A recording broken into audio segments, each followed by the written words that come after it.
Assalamualaikum warahmatullahi wabarakatuh. Alhamdulillahi rabbil alamin wa bihi nasta'in ala umurid dunya waddin. Ashhadu an la ilaha illallah wa ashhadu anna Muhammadan abduhu wa rasuluh la nabiyya ba'dah. Kembali kita bertemu. Siswa sekalian, apa kabar? Adakah sehat-sehat saja? Mudah-mudahan Allah Subhanahu wa taala selalu melindungi kita. Amin ya rabbal alamin.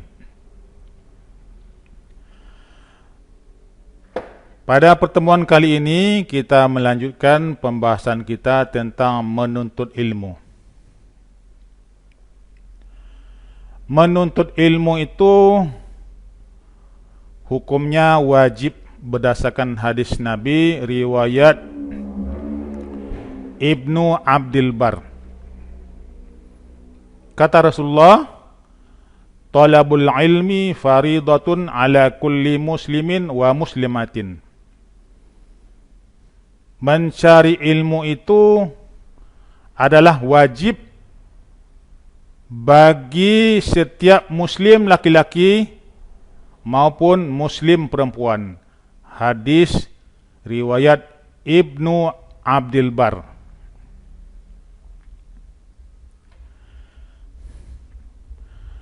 Dalam menuntut ilmu harus diluruskan niatnya. Setelah itu bersungguh-sungguh. Setelah itu bersemangat. Berikutnya punya cita-cita. Berikutnya belajar itu tidak mengenal usia. Yang berikutnya tidak mudah putus asa.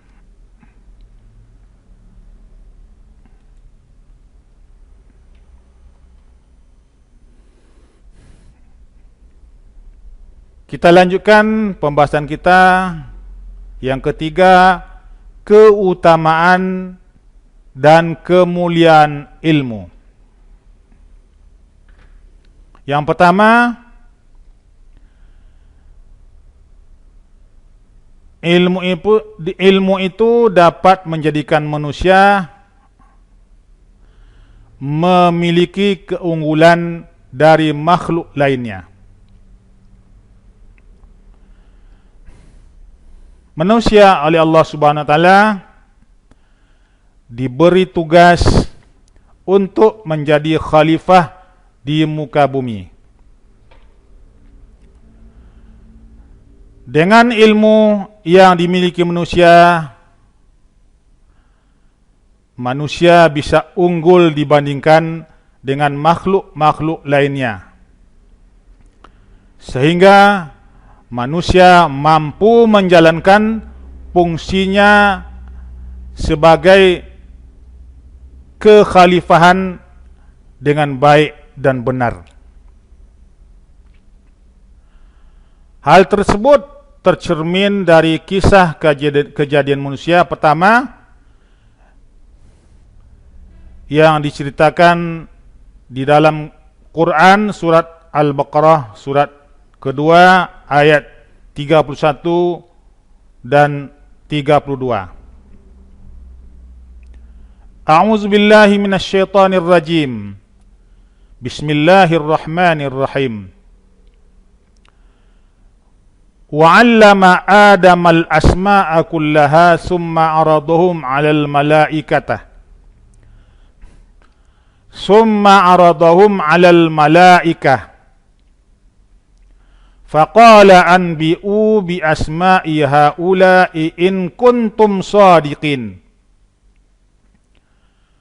Qalu subhanaka la ilma lana illa ma 'allamtana innaka antal alimul hakim. Artinya, dan dia ajarkan kepada Adam nama-nama benda semuanya. Kemudian dia perlihatkan kepada para malaikat seraya berfirman, sebutkan kepadaku nama-nama benda ini jika kamu yang benar. Mereka menjawab, Maha suci Engkau, tidak ada yang kami ketahui selain apa yang telah Engkau ajarkan kepada kami. Sungguh Engkaulah yang Maha mengetahui, Maha bijaksana. Yang kedua, mengangkat derajat seorang manusia. Ilmu dapat mengangkat pemiliknya menjadi orang yang terhormat dan memiliki kedudukan. Semua itu dapat disaksikan dalam kehidupan sehari-hari. Bagaimana kehidupan seseorang yang memiliki ilmu akan berbeda dengan orang yang tidak memiliki ilmu. Hidupnya akan lebih sejahtera secara materi. Allah Subhanahu wa taala mengabarkan di dalam Quran surat Al-Mujadalah surat ke-58 ayat 11 bahwa ilmu mampu mengangkat derajat seseorang. A'udzu billahi minasyaitonir rajim. Bismillahirrahmanirrahim. Ya ayyuhallazina amanu idza qila lakum tafassahu fil majalis fafsahu yafsahillahu lakum. Wa idza qila inshuzu fanshuzu yarfa'illahu allazina amanu minkum wallazina utul ilma darajat. Wallahu bima ta'maluna khabir. Artinya, wahai orang-orang yang beriman, apabila dikatakan kepadamu, berilah kelapangan di dalam majelis-majelis, maka lapangkanlah. Niscaya Allah akan memberi kelapangan untukmu. Dan apabila dikatakan berdirilah kamu, maka berdirilah. Niscaya Allah akan mengangkat derajat orang-orang yang beriman di antara kamu dan orang-orang yang diberi ilmu beberapa derajat. Dan Allah Maha teliti apa yang kamu kerjakan. Yang ketiga, warisan para nabi. Para nabi merupakan orang-orang mulia yang dipilih oleh Allah Subhanahu wa taala. Dengan ilmu yang dimilikinya, mereka mengajarkan kebenaran kepada manusia. Oleh karena itu, orang yang menuntut ilmu dalam rangka mendekatkan diri kepada Allah Subhanahu wa taala tepatlah dikatakan sebagai para pewaris, yaitu para ulama. Rasulullah sallallahu alaihi wasallam bersabda dalam sebuah hadis, Bismillahirrahmanirrahim. An Abi Darda radhiyallahu anhu qala Rasulullah sallallahu alaihi wasallam, innal ulama'a warasatul anbiya wa innal anbiya'a lam yuwarrisu dinaran wala dirhaman,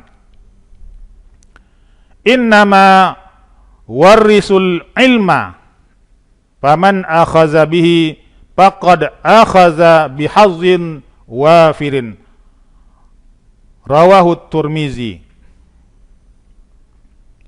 Artinya, dari Abu Darda radhiyallahu an, Rasulullah sallallahu alaihi wasallam bersabda, sesungguhnya ulama itu pewaris para nabi, dan sesungguhnya para nabi itu tidak pernah mewariskan dinar dan tidak pula dirham, tetapi mereka mewariskan ilmu.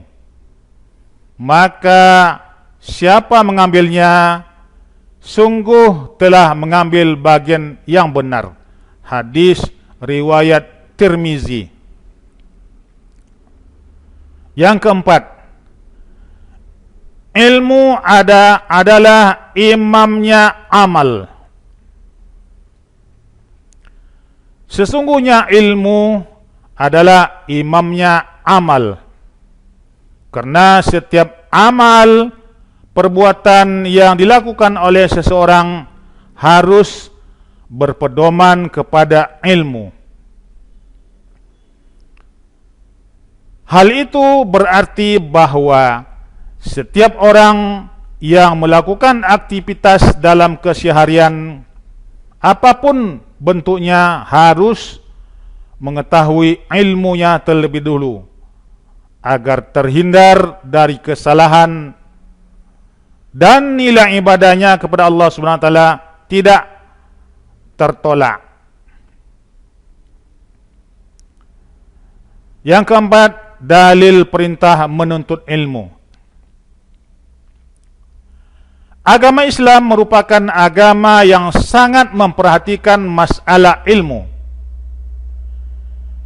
Ini dapat dibuktikan dengan banyaknya teks dalil yang berasal dari Al-Quran maupun hadis tentang hal tersebut. Konteks dalilnya pun beraneka ragam. Ada yang sifatnya memberi dan menjelaskan anjuran.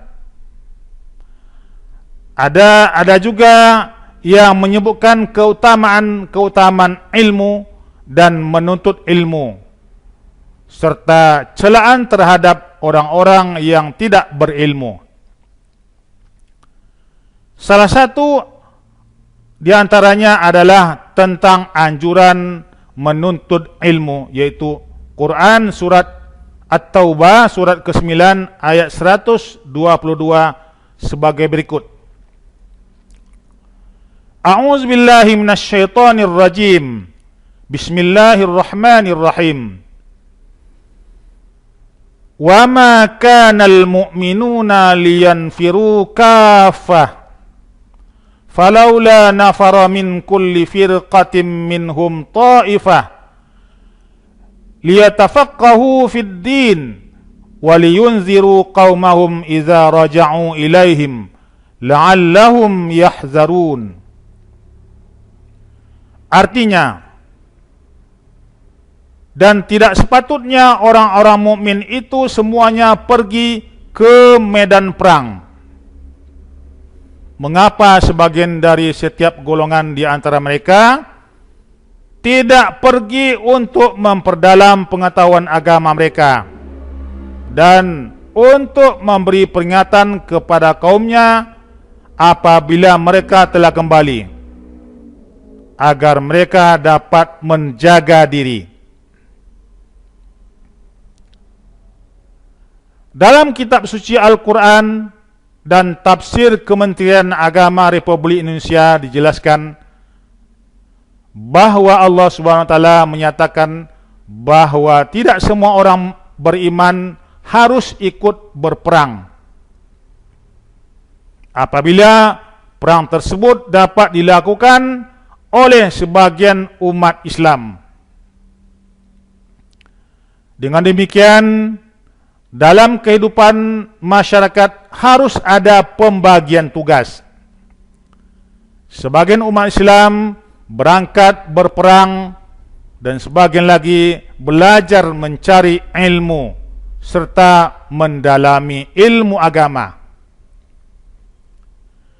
Ini dilakukan agar ajaran Islam dapat dipahami turun-temurun kepada umat Islam yang lain, sehingga kecerdasan umat Islam tetap terjaga dan dapat ditingkatkan.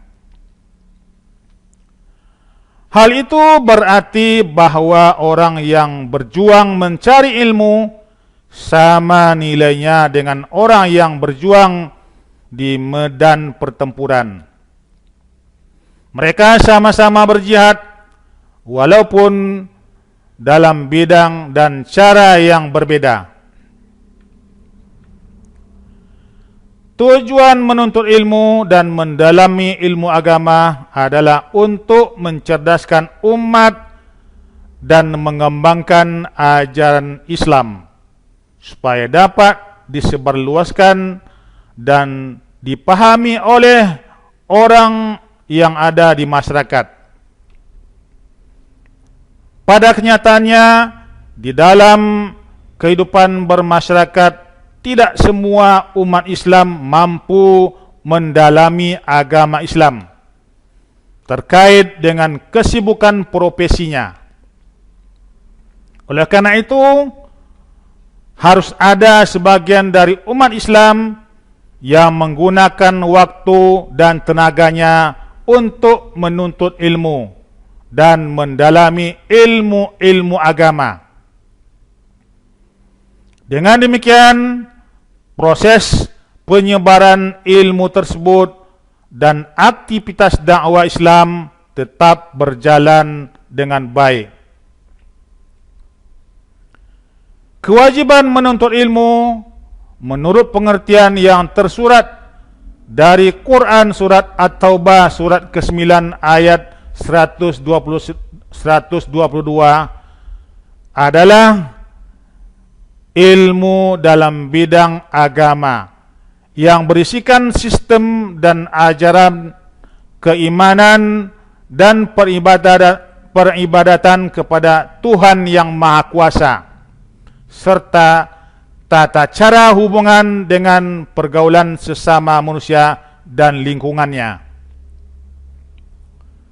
Oleh karena itu, setiap ilmu pengetahuan yang bermanfaat dan dapat mencerdaskan kehidupan umat Islam dan tidak bertentangan dengan norma-norma agama wajib dipelajari. Oleh karena itu, umat Islam ditunjuk oleh Allah Subhanahu wa taala sebagai khalifah di muka bumi. Maka Allah Subhanahu wa taala memerintahkan untuk memakmurkan dan menciptakan kehidupan yang baik. Ilmu pengetahuan merupakan sarana untuk mencapai tujuan tersebut. Dari penjelasan di atas dapat diambil suatu pengertian bahwa setiap orang mukmin dalam bidang ilmu pengetahuan memiliki 3 macam kewajiban. Pertama, menuntut ilmu, kedua, mengamalkannya, dan yang ketiga, mengajarkannya kepada orang lain.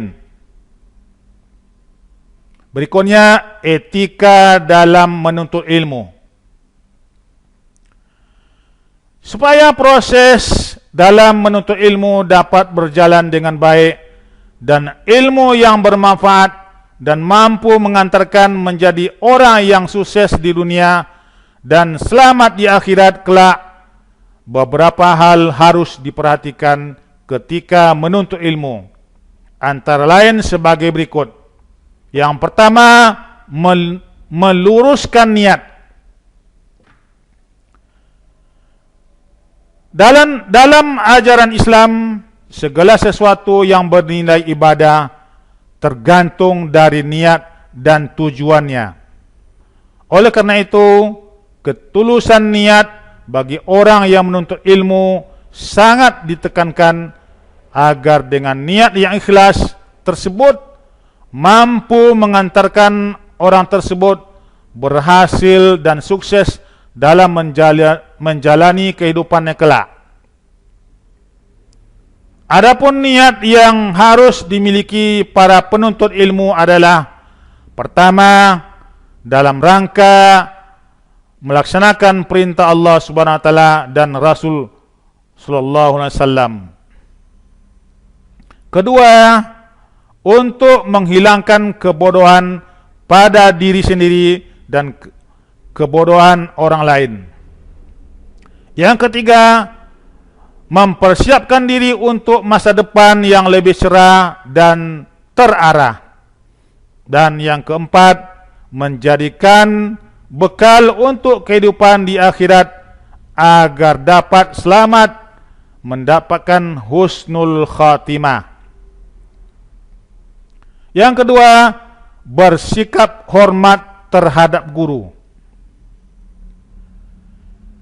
Setiap penuntut ilmu wajib memiliki rasa hormat terhadap guru. Guru merupakan seseorang yang memberi ilmu, yang dengan ilmunya ia menjadikan orang tersebut menjadi mulia, baik di kehidupan dunia maupun di akhirat. Salah satu cara untuk menghormati guru adalah dengan bersikap sopan dan santun serta memuliakannya, baik ketika masih hidup maupun sudah meninggal dunia. Yang ketiga, awali dan akhiri ketika menuntut ilmu dengan berdoa kepada Allah Subhanahu wa taala. Berdoalah kepada Allah Subhanahu wa taala setiap mengawali sesuatu yang baik, termasuk dalam hal menuntut ilmu, setidaknya dengan membaca basmalah atau bismillahirrahmanirrahim, dan mengakhirinya dengan membaca hamdalah atau alhamdulillahirabbil alamin.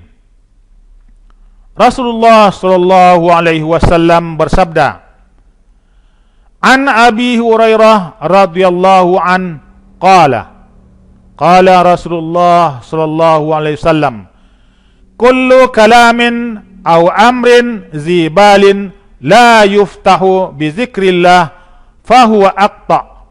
Rawahu Ahmad. Artinya, dari Abu Hurairah radhiyallahu, dia berkata, Rasulullah SAW bersabda, setiap perkataan atau perkara yang mempunyai nilai kebaikan tetapi tidak dibuka dengan menyebut nama Allah, maka terputuslah berkahnya. Hadis riwayat Ahmad. Salah satu doa untuk memulai proses menuntut ilmu adalah doanya sebagai berikut. Rabbi zidni ilma warzuqni fahma waj'alni minas salihin. Bapak ulangi. Rabbi zidni ilma warzuqni fahma waj'alni minas salihin. Ya Allah, tambahkanlah aku ilmu serta berilah aku karunia untuk dapat memahaminya, dan jadikanlah aku termasuk golongan orang-orang yang soleh. Dan salah satu doa yang dibaca setelah selesai menuntut ilmu yaitu doa berikut. Allahumma arinal haqqa haqqa warzuqna ittiba'a wa arinal batila batila warzuqna ijtinaba. Artinya, ya Allah, tunjukkanlah kepada kami yang benar itu benar, dan berilah karunia kepada kami agar dapat mengikutinya. Dan tunjukkanlah kepada kami yang buruk itu buruk, dan berilah kemampuan agar kami dapat menjauhinya. Berikutnya, kiat-kiat dalam menuntut ilmu. Proses menuntut ilmu merupakan suatu aktivitas yang dilakukan oleh seseorang dalam rangka memperoleh pengetahuan. Agar memperoleh kemudahan, perlu diperhatikan hal-hal berikut ini. Pertama, penuhi etika dalam menuntut ilmu. Kedua, hindari perbuatan maksiat. Yang ketiga, mengamalkan ilmu yang sudah didapat. Yang keempat, memiliki semangat, kesungguhan dan tidak mudah putus asa. Dan yang kelima, mau mengajarkannya kepada orang lain. Dan yang keenam, selalu mempelajari biografi orang-orang yang ternama dalam menuntut ilmu. Berikutnya, hikmah menuntut ilmu. Pertama, menjadikan orang yang takut hanya kepada Allah Subhanahu wa taala. Jadi, hikmah menuntut ilmu itu menjadikan orang yang takut hanya kepada Allah Subhanahu wa taala. Yang kedua, memudahkan jalannya menuju surga, mendapat ridha malaikat, mendapatkan permintaan ampun dari seluruh makhluk di bumi, dan menjadi pewaris para nabi. Yang ketiga, pahala ilmu yang diajarkan akan tetap mengalir walaupun pemiliknya sudah wafat. Simpulan, ilmu adalah kumpulan dari pengetahuan tentang sesuatu. Sedangkan yang dimaksud dengan menuntut ilmu adalah suatu usaha yang dilakukan secara sadar untuk memperoleh pengetahuan dengan tujuan untuk merubah seseorang dari tidak tahu menjadi tahu, mengubah perilaku ke arah yang lebih baik, sehingga seseorang tersebut memiliki kecakapan bukan hanya bersifat intelektual, tapi juga yang bersifat sosial dan religius. Kedua, ilmu menurut ajaran Islam terbagi dua, yaitu pertama, ilmu fardu ain dan ilmu fardu kifayah. Ilmu fardu ain merupakan ilmu yang wajib dipelajari oleh setiap muslim, biasanya disebut dengan ilmu agama. Ilmu fardu kifayah adalah ilmu yang apabila sudah ada dipelajari oleh sebagian umat Islam mempelajarinya, sudah gugurlah kewajiban orang muslim lainnya, seperti ilmu sains. Yang keempat, etika dalam menuntut ilmu, diantaranya dengan meluruskan niat, menghormati para guru, dan membaca doa setiap mengawali dan mengakhiri pembelajaran. Yang ketiga, agama Islam merupakan agama yang sangat memperhatikan masalah ilmu. Ini dapat dibuktikan dengan banyaknya teks-teks dalil yang berasal dari Quran maupun hadis. Kelima, kiat-kiat dalam menuntut ilmu agar diberi kemudahan oleh Allah Subhanahu wa taala. Pertama, penuhi adab atau etika menuntut ilmu. Kedua, jauhi perbuatan maksiat. Ketiga, amalkan ilmu yang sudah dapat dengan bersemangat, bersungguh-sungguh, dan tidak mudah putus asa, dan mau mengajarkannya kembali kepada orang lain. Terakhir, hikmah dan manfaat menuntut ilmu, di antaranya menjadi orang yang takut hanya kepada Allah SWT, dimudahkan jalannya menuju surga, diridhai oleh para malaikat, diminta ampunkan oleh seluruh makhluk Allah yang ada di bumi. Sampai di sini dulu materi kita, lain kali kita sambung. Terima kasih atas perhatiannya. Jazakumullahu khairan katsira. Billahi taufiq wal hidayah. Wassalamualaikum warahmatullahi wabarakatuh.